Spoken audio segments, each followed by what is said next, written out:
2023년 7월 23일 길가온교회 주일예배 말씀입니다. 오늘 본문은 고린도후서 8장 9절입니다. 같이 봉독하겠습니다. 우리 주 예수 그리스도의 은혜를 너희가 알거니와 부요하신 이로써 너희를 위하여 가난하게 되심은 그의 가난함으로 말미암아 너희를 부요하게 하려 하심이라. 오늘은 탐심을 이기는 나의 정체성이라는 제목으로 하나님 말씀 전하겠습니다. 오늘 본문은 한 절의 말씀인데 이것이 무슨 뜻입니까? 너희가 예수 그리스도의 은혜를 알고 있느냐? 그는 부요하시지만 너희를 위하여 가난하게 되셨는데 이것은 그의 가난함으로 말미암아 너희를 부요하게 하려 하심이다. 이 뜻입니다. 어떻습니까? 참으로 반갑고 좋은 말씀입니다. 그런데 우리가 예수를 믿는 신앙생활, 그거를 10년, 20년을 해가고 있는데 내가 부요하지 않은 것 같을 때 이 말씀을 보게 된다면 내 처지와 큰 괴리가 있는 것이 아닌가 하고 느낄 수밖에 없습니다. 부요케 하신다고 하신 하나님의 말씀이 사실인가 사실이 아닌가 의심이 들 수도 있다는 말입니다. 그러나 분명한 것은 하나님의 말씀은 언제나 사실이고 진실이며 변함이 없습니다. 그렇다면 왜 나는 부요하지 않은 것처럼 느껴질까?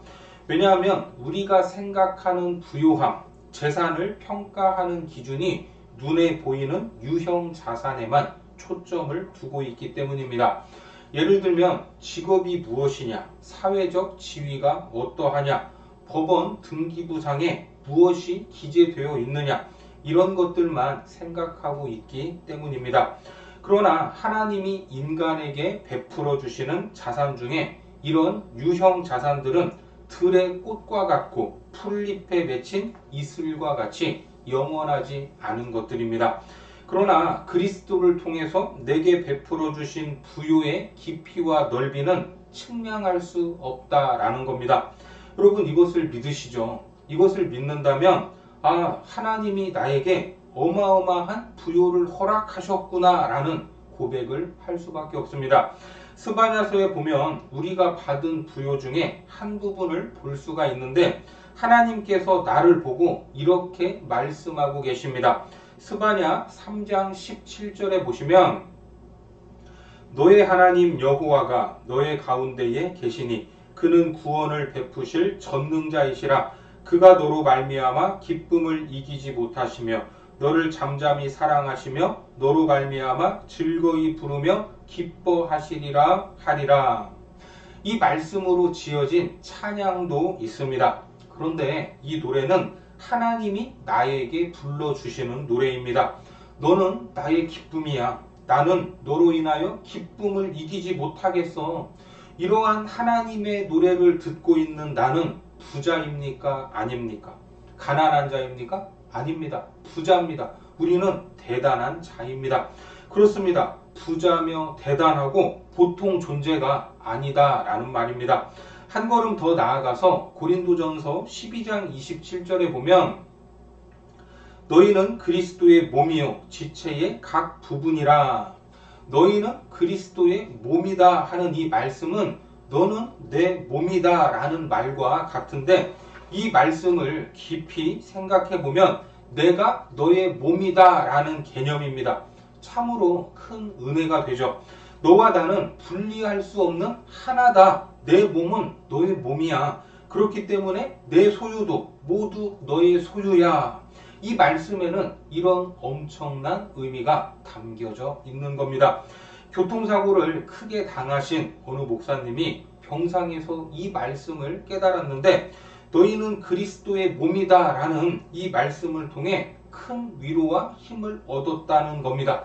하나님께서 병상에 누워있는 그 목사님께 네 몸은 네 몸이냐 아니면 내 몸이냐, 그때 떠올랐던 말씀이 이 말씀이었다는 겁니다.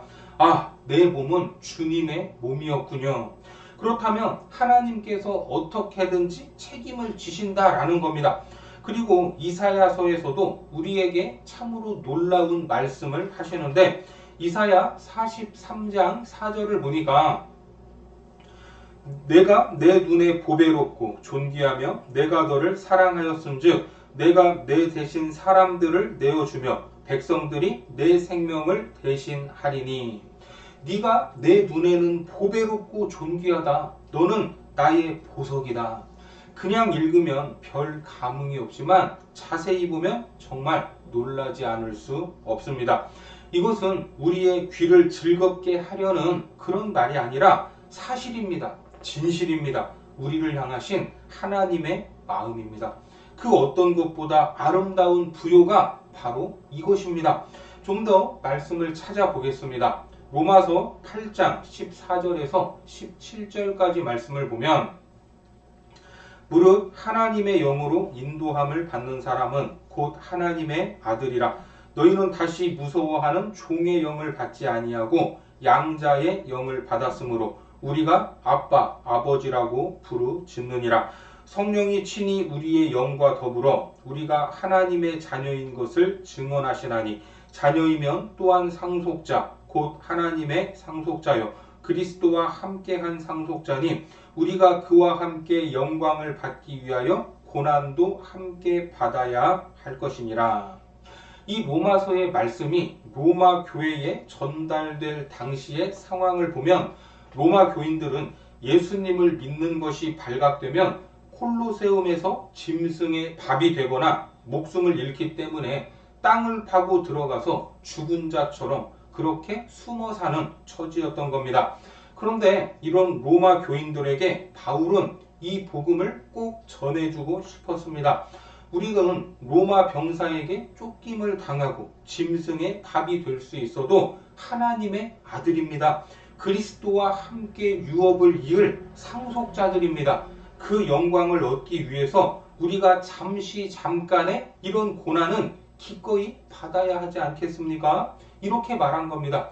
로마 교인들이 마주한 고난을 이길 수 있도록 성령님께서 사도 바울을 통해 격려의 말씀을 하고 계신 겁니다. 자신의 가치와 정체성이 무엇인지 분명히 깨달아 알게 하셨던 겁니다. 지난 시간에 탐심에 대해서 말씀을 드릴 때 탐심이라는 괴물이 잘 자라는 두 가지 토양이 있다고 했습니다. 바로 결핍의식과 비교의식이었습니다. 나를 바라보면 내가 평가하고 채점하고 정의하는 나의 모습이 있습니다. 자꾸만 하는 일들이 실패하고 잘 안되면 이런 나를 보면서 스스로 나는 실패자다라고 평가하고 정의할 수 있습니다. 그리고 이웃이 평가하고 채점하고 정의하는 나의 모습도 있습니다. 마지막으로 하나님이 평가하고 채점하고 정의하는 나의 모습도 있습니다. 이 세 가지의 시각 중에 어떤 시각이 가장 정확하겠습니까? 그렇습니다. 나보다 나를 더 잘 아시는 하나님이십니다. 하나님이 채점하고 정의하고 평가하는 나의 모습은 무엇입니까? 너는 내 기쁨이다. 너는 내 보배다. 너는 내 몸이다. 너는 내 아들이다. 이것이 사실이고 진실입니다. 우리는 이 말씀을 붙잡아야 합니다. 그렇기 때문에 하나님이 정의하는 내가 누구인가, 어떤 존재인가를 알게 되면 다른 사람과 더 이상 비교할 필요가 없다는 겁니다. 뭔가 부족하다는 결핍의식도 사라질 수밖에 없습니다. 어떻게 탐심이라는 괴물의 덫에 걸리지 않을 수 있습니까? 지난 설교를 통해 세 가지를 살펴봤죠. 모든 인간은 존엄하다라는 사실을 기억하라. 또 모든 인간은 시작점과 끝이 평등하다라는 사실을 기억하라. 모든 처지에는 양면이 있다는 사실을 기억하라. 여러분, 이 세 가지 기억이 나시죠? 그리고 오늘은 거기에 한 가지를 더 추가하는 내용입니다. 바로 내가 누구인가 하는 것을 놓치지 말라는 말입니다. 하나님은 우리에게 상상할 수 없는 부요를 주시기 위해서 그 기준을 낮추셨는데 우리가 믿기만 하면, 회개만 하면, 영접만 하면 이 모든 부요가 우리에게 임한다라는 겁니다. 그런데 오늘 본문을 보면 우리에게 이 부요를 안겨주시기 위해서 이렇게 말씀하셨죠. 너를 부요하게 하기 위해서 부유한 내가 가난하게 되었다. 다시 한번 본문을 보겠습니다. 우리 주 예수 그리스도의 은혜를 너희가 알거니와 부유하신 이로써 너희를 위하여 가난하게 되심은 그의 가난함으로 말미암아 너희를 부유하게 하려 하심이라. 우리는 구원을 은혜로 받았지만 그 구원을 위하여 예수님은 엄청난 대가를 지불하셨습니다. 예수님이 어떤 분이십니까? 요한복음 1장 1, 2, 3절을 보면 태초에 말씀이 계시니라. 이 말씀이 하나님과 함께 계셨으니 이 말씀은 곧 하나님이시니라. 그가 태초에 하나님과 함께 계셨고 만물이 그로 말미암아 지은 바 되었으니 지은 것이 하나도 그가 없이는 된 것이 없느니라. 하나님께서는 천지를 창조하셨습니다. 우리는 이 이야기를 하도 많이 들으니까 그래, 하나님이 천지를 창조하셨지 시시하게 별 감흥 없이 받아들일 수 있지만 그렇지 않습니다. 이 창조의 사건은 보통 사건이 아닙니다. 이것을 연구하기 위해서 전 세계적으로 천문학자들이 모였습니다. 우리나라 학자들도 8명이 포함되어서 200명이 모였는데, 그리고 은하계에 있는 블랙홀을 많은 망원경들을 통해서 사진을 찍었습니다. 그런데 이 블랙홀은 지구로부터 5,500만 광년이 떨어져 있는데 빛의 속도로 5,500만 년을 가야 하는 거리입니다. 자, 이것을 보면서 우리는 하나님이 창조하신 이 우주 공간이 어마어마하다는 것을 알 수 있습니다.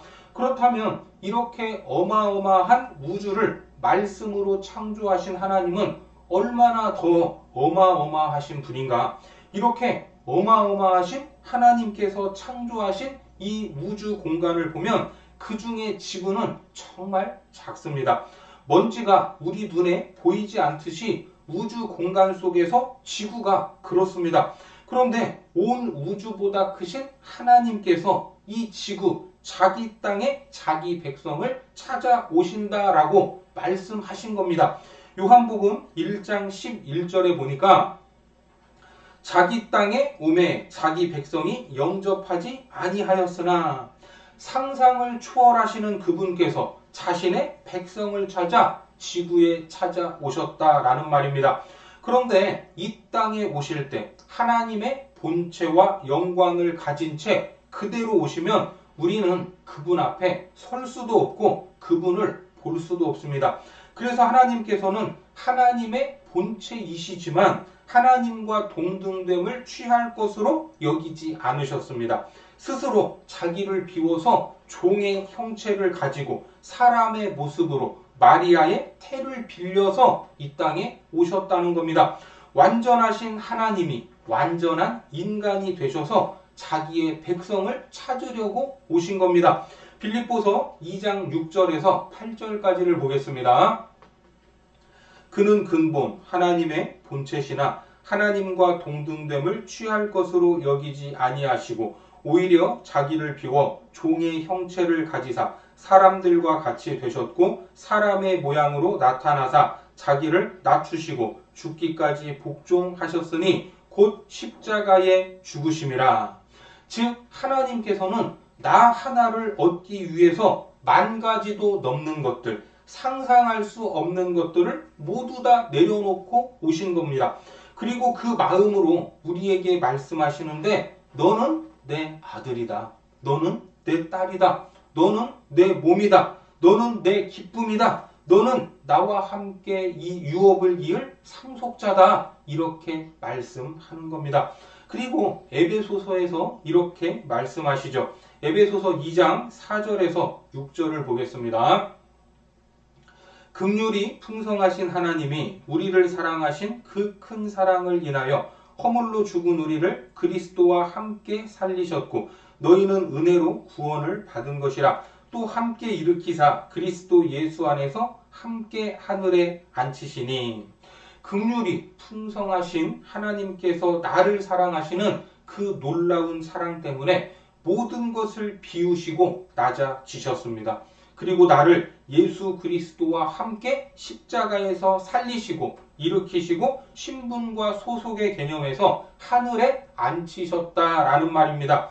내가 바로 이런 존재입니다. 우리가 이러한 존재라는 것을 믿으시기 바랍니다. 그래서 이제 우리는 이 복음을 누리는 자입니다. 사도 바울 또한 이 복음을 누리면서 이렇게 고백을 하고 있죠. 오늘 본문 다시 보겠습니다. 우리 주 예수 그리스도의 은혜를 너희가 알거니와 부요하신 이로써 너희를 위하여 가난하게 되심은 그의 가난함으로 말미암아 너희를 부요하게 하려 하심이라. 이것이 바로 우리 주 예수 그리스도의 은혜인 것입니다. 그는 부요하신 분이지만 우리로 인해 처절하도록 가난하게 되셨습니다. 왜 그렇게 하셨습니까? 우리로 하여금 부요하게 하시려고 그렇게 되신 겁니다. 그 부요가 지금 저와 여러분들에게 와 있다는 겁니다. 그렇다면 우리는 부자입니까? 없는 자입니까? 맞습니다. 우리는 부자입니다. 그래서 우리는 부자처럼 살아야 합니다. 성경에서 우리에게 이러한 말씀을 하시는 이유는 우리가 빈민의 의식을 버리고 없는 자처럼 살지 않기를 원하시기 때문입니다. 하나님의 아들로서, 하나님의 몸으로서, 하나님의 모든 것을 가진 자로서 살기를 원하시기 때문입니다. 그래서 바울은 그렇게 살았습니다. 빌립보서 4장 11절에서 13절까지 말씀해 보면 내가 궁핍함으로 말하는 것이 아니니라 어떠한 형편에든지 나는 자족하기를 배웠노니 나는 비천에 처할 줄도 알고 풍부에 처할 줄도 알아 모든 일 곧 배부름과 배고픔과 풍부와 궁핍에도 처할 줄 아는 일체의 비결을 배웠노라. 내게 능력 주시는 자 안에서 내가 모든 것을 할 수 있느니라. 바울은 풍부하게 살기도 했고 비천과 궁핍에 처하기도 했습니다. 이런 경험들을 통해 바울은 빌립보서 4장의 고백을 할 수 있었던 것입니다. 내게 능력 주시는 예수 그리스도 안에서 우리에게 없는 것이 무엇이냐? 우리가 하지 못할 것이 무엇이냐? 우리는 그분 안에서 모든 것을 할 수 있다. 여러분 아멘이십니까? 그래서 바울은 로마 황제 앞에서도 전혀 기가 죽지 않았습니다. 왜냐하면 황제의 자리는 금방 사라질 자리이기 때문입니다. 그런데 그리스도와 함께 우리는 무엇이 됩니까? 왕노릇 하는 자들이 될 것입니다. 그 자리는 영원한 자리입니다. 요한계시록 22장 3절에서 5절까지를 보겠습니다. 다시 저주가 없으며 하나님과 그 어린 양의 보좌가 그 가운데 있으리니 그의 종들이 그를 섬기며 그의 얼굴을 볼 터이요 그의 이름도 그들의 이마에 있으리라. 다시 밤이 없겠고 등불과 햇빛이 쓸데없으니 이는 주 하나님이 그들에게 비치심이라. 그들이 세세토록 왕노릇 하리로다. 그러니까 세상의 권세자들이 내 육신의 목숨은 거두어 갈 수 있어도 내 영의 생명은 거두지 못한다는 겁니다. 바울은 이러한 마음을 가지고 진짜 복음의 사람으로서 살아갔던 겁니다. 하나님이 우리에게 원하시는 삶이 무엇입니까? 내 아들처럼 살아라. 천국 백성으로 살아라. 하나님의 나라가 너희에게 임했으니 그 나라를 누리면서 살아가라는 겁니다. 하나님께서는 이미 부유하신 분이셨지만 가난하게 되심으로 말미암아 우리를 어떻게 부유하게 만드셨습니다. 우리가 자산을 평가할 때 유형 자산이 있고 무형 자산이 있습니다. 그런데 우리는 잠깐 보이다가 없어지는 안개, 풀잎에 맺히는 이슬과 같은 유형 자산으로만 나의 자산을 평가해서는 안 됩니다. 이보다 더 큰 것이 나의 신분과 소속의 무형 자산입니다. 그것이 무엇이라고요? 너는 내 아들이다. 내 딸이다. 너는 내 몸이다. 너는 내 기쁨이다. 너는 내 보배다. 이것보다 더 큰 것이 어디에 있겠습니까? 우리는 결핍의식과 비교의식에 사로잡혀서 살아가는 그런 존재들이 아닙니다. 온 우주를 창조하신, 온 우주보다 더 크시고 위대하신 하나님께서 이 작은 지구에 사는 나를 구원하시려고 인간의 몸을 입고 이 땅에 오셨다라는 겁니다. 나를 부요하게 하시려고 한없이 가난하게 되신 예수님, 만 가지를 내려놓으셨던 예수님을 묵상하면서 그 복음 속으로 들어가시기를 바랍니다. 그리고 기도해야 합니다. 괴물의 덫에서 벗어나게 하소서, 결핍의식과 비교의식에서 벗어나게 하소서, 당당한 나로 살아가게 하소서. 아멘이시죠? 이 믿음으로 하나님이 주시는 놀라운 부요함을 누리고 그 안에서 평안하시기를 주님의 이름으로 축원합니다. 기도하겠습니다. 하나님, 육체로 사는 우리는 끊임없이 물질 앞에서 유혹당하고 마음이 흔들릴 수밖에 없음을 고백합니다. 하지만 우리를 부요케 하시려고 가난하게 되신 예수 그리스도를 통해 세상의 것과 비교할 수 없는 부요함을 경험하게 하여 주옵소서. 또한 하나님의 자녀로서의 정체성, 그 놀라운 축복을 통해 탐심을 이기고 당당하게 이 땅을 살아가도록 인도하여 주옵소서. 예수님의 이름으로 기도드립니다. 아멘.